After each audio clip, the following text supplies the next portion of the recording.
I've been watching us on the screen. I had no idea there were people in the room. I thought, hello. Sorry, everything is like I feel like I'm in a sort of, I don't know. I'm in a kind of, I'm in one of these game shows where you turn a corner and you don't know what to expect. And everything is, at the moment, is just not what I expect. So, hello. Sorry, what's your question? Hi. Congratulations. Your performance is incredible. I'm really curious, though. A lot has been said about Amy. She's a handful. Is there a question that you're totally sick of answering or talking about? Something in the film that comes up? And has anything been left on the cutting room floor? Is there any Amy crazy that didn't make the final film? Well, I think, David Fincher could probably do about 99 other director's cuts of this movie with the number of times we got to play around with each scene. I mean, I think he could probably cut together a completely different... Hello, we saw each other last night. People have, some people have... It's come up occasionally that people say, why wasn't justice done? And I feel in this movie justice was completely done. These two people, these two narcissists really, got exactly what they deserved. They got each other. And then if you mean the sort of justice where somebody goes to prison, I sort of think, what part of David Fincher's oeuvre to date made you think that justice of that sort would ever be done? So no, I mean, what the interesting thing is it's been a very fun film to talk about because it has raised provocative debate and adults have engaged in the conversation in a way that's generally been, far more exciting to engage with than other films I've been in. Hi.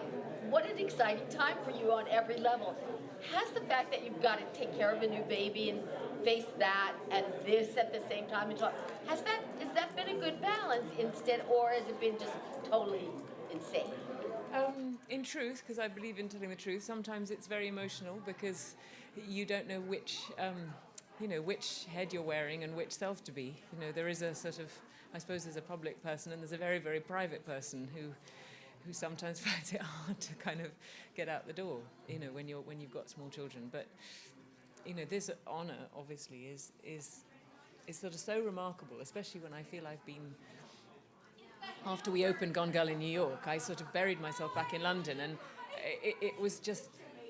it meant such a lot that the strength of the character, I suppose, meant that people remembered her. And I found myself with this nomination in January, and it was totally overwhelming.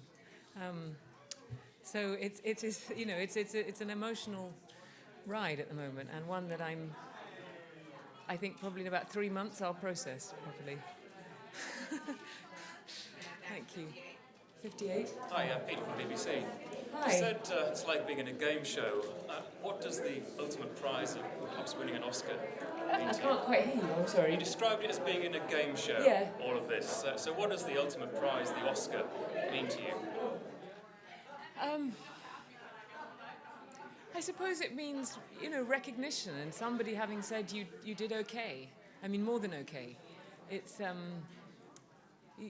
I was very privileged to get an award last night in Santa Barbara, which they called a Virtuoso Award. And I grew up in a musical family, and, virtuoso is a term that's normally described reserved for musicians. Meaning someone of sort of, I suppose, skill and deftness and something very spontaneous and free. And I thought I've always strived to be spontaneous and free and also get more skilled as I carry on working. So even being nominated for an Academy Award means that somebody's sort of said you're going down that road in the right direction. But it certainly isn't an end point. I feel I'm just about now, getting good at what I do, and that's what it feels like. And it's, and then I depend on writers and directors to give further opportunity for exploration. It's very, that's exciting. But I'd say that, yeah, it means somebody thinks you're doing okay, and that's sort of, that's good enough for me.